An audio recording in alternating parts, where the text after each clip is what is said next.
ದುಡ್ಡಿರೋರೆಲ್ಲಾನು ಸರ್ಕಾರಿ ಶಾಲೆಯಲ್ಲಿ ಸೇರಿಸಿ ಅಂತ ನಾವು ಹೇಳಲ್ಲ. ಅವ್ರ ಇಷ್ಟಾಚಾರ ಎಲ್ಲಾದ್ರೂ ಸೇರಿಸ್ಬೋದು. ಏನಪ್ಪಾ ಅಂದ್ರೆ ಒಳ್ಳೆ ವಿದ್ಯಾಭ್ಯಾಸ ಸಿಗತ್ತೆ, ಗುಣಮಟ್ಟವಾದಂತ ಒಂದು ಆಹಾರನೂ ಇಲ್ಲಿ ಕೊಡ್ಬೇಕು ಅಂತ ಸರ್ಕಾರನೇ ತೀರ್ಮಾನ ತಗೊಂಡಿದೆ. ಅದ್ರ ಜೊತೆಗೆ ಏನ್ ಬ್ಯಾಗು ವಾಟರ್ ಬಾಟಲ್ 2 ಮಾತ್ರ ಕೊಡ್ತಾ ಇಲ್ಲ. ಹಂಗಾಗಿ ಅದನ್ನ ಕೊಡೋಣ ಅಂತ ನಮ್ಗೆ ಆಲೋಚನೆ ಬಂದಾಗ ನಮ್ಮ ರಾಜೇಂದ್ರ ಅವರಿರ್ಬೋದು, ನಮ್ಮ ಮಾಸ್ಟರ್ ಎಲ್ಲಾನು ಮಾಡ್ಬೇಕಂತ ಇದೆ, ಒಳ್ಳೆ ಕೆಲಸ ಮಾಡುವಂತ ನಮ್ಗೆ ಪ್ರೋತ್ಸಾಹ ಕೊಡ್ತಾ ಇದ್ದಾರೆ.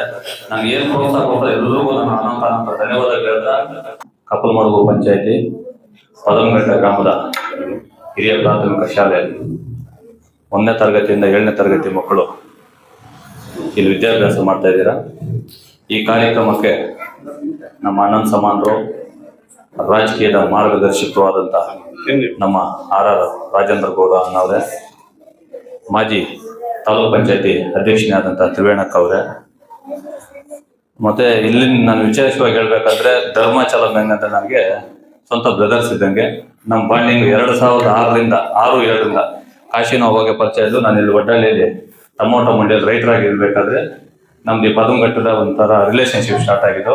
ಅವತ್ತಿಂದ ಅದೇ ರೀತಿ ಇದ್ವಿ. ನಮ್ಮ ಧರ್ಮ ಅವರೇ, ಚಲಮ ಅವರೇ, ನಾರಾಯಣಣ್ಣ ಅವರೇ, ನಮ್ಮ ಮನೆ ಪಕ್ಕದಲ್ಲಿ ನಮ್ಮ ಅಣ್ಣನ ಸಮಾನರಾದಂಥ ವೆಂಕಟೇಶಪ್ಪ ಮಾಸ್ಟರ್ ಅವರೇ, ಮತ್ತೆ ನಮ್ಮ ಆತ್ಮೀಯರಾದಂಥ ಕಾಶಿ ಅವರೇ, ಸಾದರ್ ಬೈ, ಮತ್ತೆ ಏನು ನಮ್ಮ ಯೂಟ್ಯೂಬ್ ಮತ್ತೆ ಪತ್ರಿಕಾ ಮಾಧ್ಯಮದವರೇ, ಪುಟಾಣಿ ಮಕ್ಕಳೇ, ಶಿಕ್ಷಕರೇ, ಶಿಕ್ಷಕಿನಿಯರೇ, ನಾವು ಎಲ್ಲ ಕಡೆನೂ ಒಂದೇ ಮಾತಾಡೋದು, ಬೇರೆ ಏನಿಲ್ಲ. ಸರ್ಕಾರಿ ಶಾಲೆಗೆ ಉಳಿಬೇಕನ್ನೋದೇ ನಮ್ಮ ಆಸೆ. ಕಾರಣ ಏನಪ್ಪಾ ಅಂದ್ರೆ 5, 6, 8 ಜನ ಆಗ್ಬಿಟ್ರೆ ಏನಾಗುತ್ತೆ ಪರಿಸ್ಥಿತಿ ಅಂದ್ರೆ, ಎಲ್ಲರೂ ಹೋಗ್ತಾ ಇರ್ಬೇಕಾದ್ರೆ ಈ ಮಕ್ಕಳಿಗೆ ಒಳ್ಳೆ ಶಿಕ್ಷಕನ ಕೊಡಕ್ಕೂ ಸರ್ಕಾರ ಕೈಯಲ್ಲಿ ಆಗಲ್ಲ, ಬಿಲ್ಡಿಂಗ್ ವ್ಯವಸ್ಥೆನೂ ಇರಲ್ಲ. ಹಂಗಂತ ಹೇಳ್ಬಿಟ್ಟು ಬಡವರು ಬೇರೆ ಯಾರನ್ನೋ ಕಳಿಸ್ತಾ ಇದ್ದಾರೆ ಅಂತ ಹೇಳ್ಬಿಟ್ಟು ಇವ್ರು ಸಾಲ ಮಾಡಿ ಬೇರೆ ಕಳ್ಸಕ್ ಹೋಗಲ್ಲ. ಆ ರೀತಿ ಪರಿಸ್ಥಿತಿ ಬರಬಾರ್ದಂದ್ರೆ ಒಂದ್ 20, 30, 40 ಜನ ಆದ್ರೂ ಇರಬೇಕು. ದುಡ್ಡಿರೋರೆಲ್ಲಾನು ಸರ್ಕಾರಿ ಶಾಲೆಯಲ್ಲಿ ಸೇರಿಸಿ ಅಂತ ನಾವು ಹೇಳಲ್ಲ. ಅವ್ರ ಇಷ್ಟಾಚಾರ ಎಲ್ಲಾದ್ರೂ ಸೇರಿಸ್ಬೋದು. ಏನಪ್ಪಾ ಅಂದ್ರೆ ಒಳ್ಳೆ ವಿದ್ಯಾಭ್ಯಾಸ ಸಿಗತ್ತೆ, ಗುಣಮಟ್ಟವಾದಂತ ಒಂದು ಆಹಾರನೂ ಇಲ್ಲಿ ಕೊಡ್ಬೇಕು ಅಂತ ಸರ್ಕಾರನೇ ತೀರ್ಮಾನ ತಗೊಂಡಿದೆ. ಅದ್ರ ಜೊತೆಗೆ ಏನ್ ಬ್ಯಾಗು ವಾಟರ್ ಬಾಟಲ್ 2 ಮಾತ್ರ ಕೊಡ್ತಾ ಇಲ್ಲ.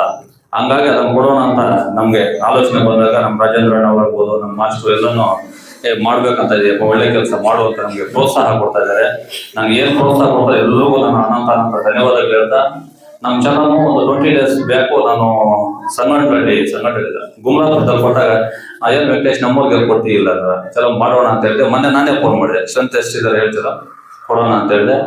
ಈ ಕಾರ್ಯಕ್ರಮ ನಾನು ಕರೆಸಿದ್ದಾರೆ, ನಂಗೆ ತುಂಬಾ ಸಂತೋಷ. ಪದಮಘಟ್ಟದಲ್ಲಿ ನಂಗೆ ಬಹಳ ಬಾಂಡಿಂಗು. ಯಾವುದೇ ಹಬ್ಬ ಆದ್ರೂ ಒಂದು 10 ಜನ ಆದ್ರೂ ಕರೀತಾರೆ. ನಮ್ಮ ರವಿ ಆಗ್ಬೋದು, ಇಲ್ಲಿರೋ ಎಲ್ಲ ಯುವಕ ಮಿತ್ರರು. ನಮ್ಮ ರಾಜ ಅವ್ರು ಹೇಳ್ತಾ ಇದ್ದೆ ಪರಿಚಯ ಇಲ್ಲ ಅಂತ. ನಾನು ಅಷ್ಟೀಜೆಗೆ ಯಾರನ್ನೂ ಮರೆಯಲ್ಲ, ಬಟ್ ಎಲ್ಲೊಂದು ಸಂಪರ್ಕ ಇರಲ್ಲ ಮಾತಾಡಕ್ಕೆ, ಹಂಗಾಗಿ ಮೀಟ್ ಆಗಿರಲ್ಲ.